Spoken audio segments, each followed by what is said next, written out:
Hey everybody, welcome back. Okay, so we're coming at you from the new facility, the new clinic. If you haven't been by yet, come on by. Having a lot of fun in there, a lot of new toys, a lot of new ways to be creative and restore recovery and optimize. Okay, so this week, there's a lot going on with this video. We are looking at upper and lower body dissociation. We're looking at rib cage mechanics. We're looking at getting the breathing right, as well as breaking that shoulder free. So let's go ahead and jump in. I'm going to go ahead and pause. We're going to come all the way back to the beginning for the setup.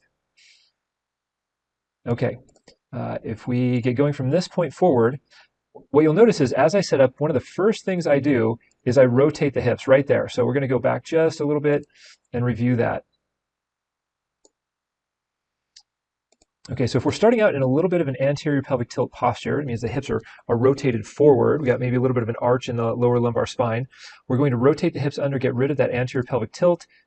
Okay, and what you'll notice is rather than leaning forward and attempting to stretch out the front of this hip, the grounded hip here, just by raising up against gravity, just by tucking those hips under, straightening out the lumbar spine, getting as tall as I can in this first position here, you're going to notice a stretch right through the front of that hip, right through that top of that hip flexor there. It's exactly what we want. Now, I'm also going to pull back very gently with my heel, with the bottom of my foot, and I'm going to engage this hamstring right here. So now what I've done is I've created a static position in my lower body that kind of eliminates that anterior pelvic tilt, eliminates the arch in the back, and we are going to create stability down below, and then we're going to dissociate the lower body from the upper body mobility.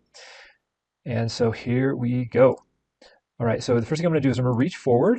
I'm going to reach forward gently. I'm not going to reach forward forcefully. I'm not trying to strengthen anything. I'm just trying to loosen up that upper body as I reach forward.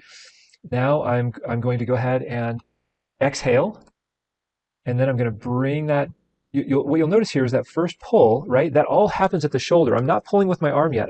I kind of, in a sense, hike my shoulders straight back with that straight elbow, and then I begin to pull on that functional trainer.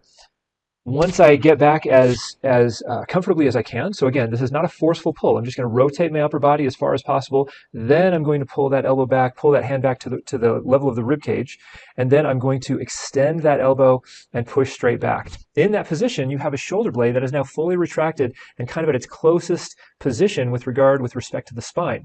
So we've, in a sense, compressed the back of the rib cage, and this is when we want to inhale. So working on this shoulder extension and shoulder internal rotation position, I'm going to breathe in through the nose gently and softly, but fully, and that is going to expand the front of the rib cage right here. So now we're restoring what we call pump handle mechanics of the ribs and the sternum. So we're expanding the front of that rib cage, and the expansion of that front of the rib cage in the presence of that shoulder, that scapular retraction and that shoulder internal rotation and extension is going to promote further shoulder internal rotation, as well as open up that rib cage and create restore upper body mechanics with regard to rotation. So I said there's a lot going on in this exercise, and there we just kind of went through all of it in one take. So once again, I'm going to reach forward gently.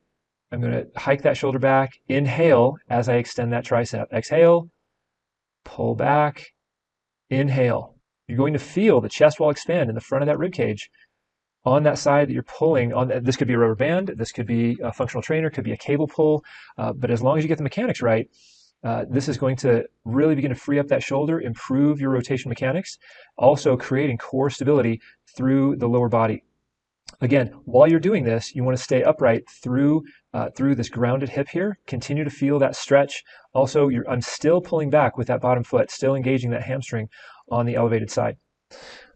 All right, everyone, I hope that was helpful. If you're wondering more about lumbopelvic stability, if you're wondering more about core stability, upper, lower body dissociation, symmetry, rotation mechanics, even restoring rib cage mechanics so that you can get better rotation, create more power, generate more force, please reach out. We'd love to talk with you more about this.